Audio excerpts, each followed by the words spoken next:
Hello grade 7 American System, this is Mrs. Nancy. Today I'm going to start a new section in chapter 4, Polymers and Composites.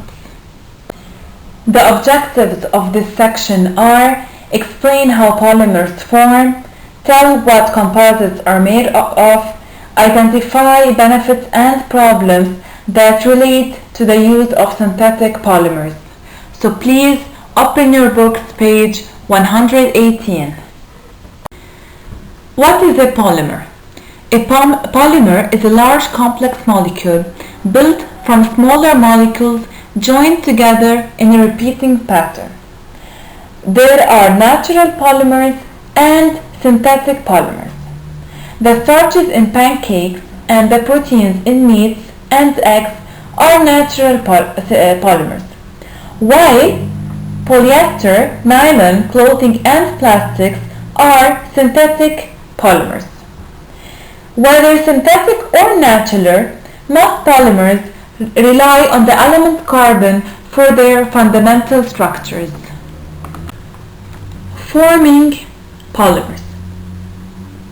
Carbon compounds contain atoms of carbon bonded to each other and to other kinds of atoms.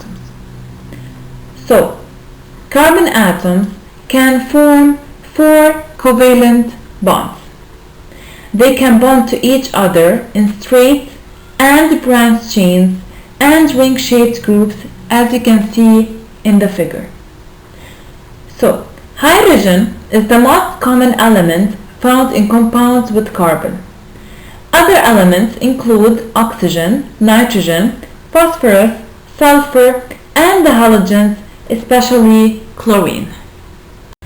Carbon compounds and polymers. Molecules of some carbon compounds can bond together, forming larger molecules such as polymers.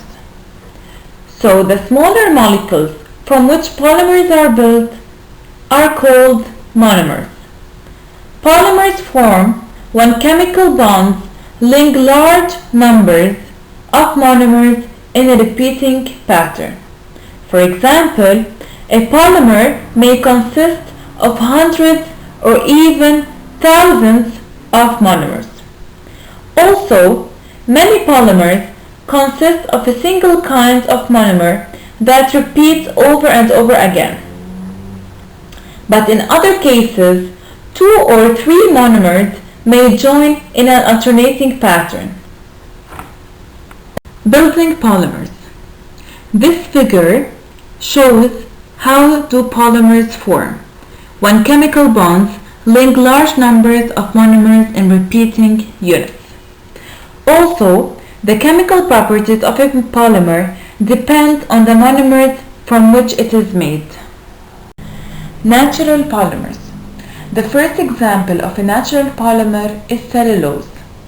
Cellulose is a flexible but strong natural polymer found in the cell walls of fruits and vegetables. Cellulose is made in plants when sugar molecules are joined into long strands. Humans cannot digest cellulose, but starches are made by plants formed from sugar molecules that are connected in a different way are digestible polymers. Starches are found in pastas, breads, and many vegetables. Another example of a natural polymer, silk. Silk is made from the fibers of the cocoon spun by silkworms, while wool is made from sheep's fur. These polymers can be woven into thread and cloth. Also, your own body makes polymers. For example, your fingernails and muscles are made of polymers called proteins.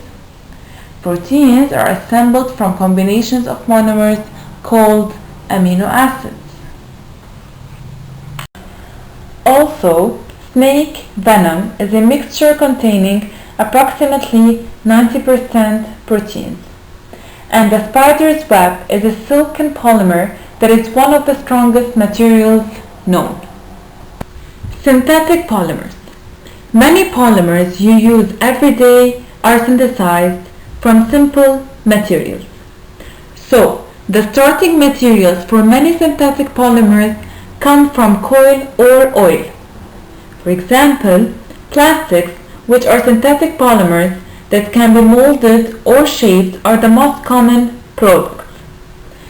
Other examples like carpets, clothing, glue, and even chewing gum can be made of synthetic polymers.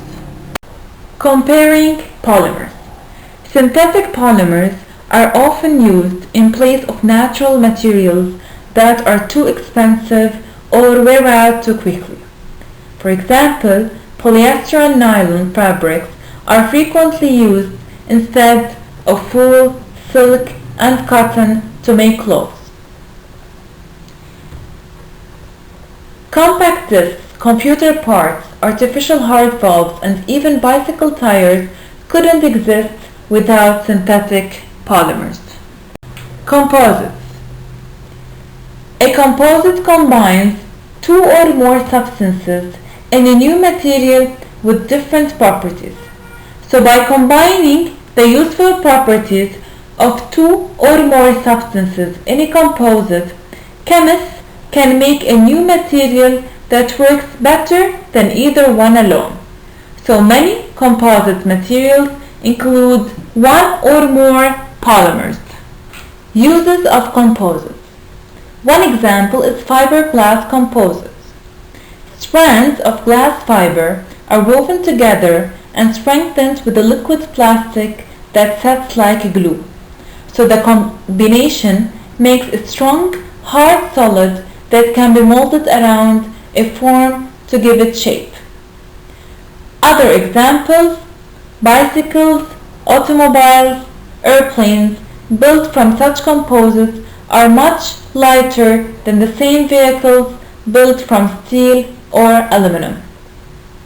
Some composites are used to make fishing rods, tennis rackets, and other sports equipment that needs to be flexible but strong. Too many polymers. As I said before, synthetic polymers are inexpensive to make, strong, and last a long time. But synthetic polymers cause some problems. For example, it is often cheaper to throw plastics away and make new ones than it is to reuse them. So, as a result, plastics increase the volume of trash. So, one of the reasons that plastics last so long is that most plastics don't react very easily with other substances. Plastics don't break down into simpler materials in the environment like natural polymers. One solution to use waste plastics as raw materials for making new plastic products. Some examples of waste plastics are bottles, fabrics for clothing, parts of a new car. So, a pile of empty soda bottles can even be turned into synthetic wood. Through recycling, the disposal problem is eased and new, useful items are created.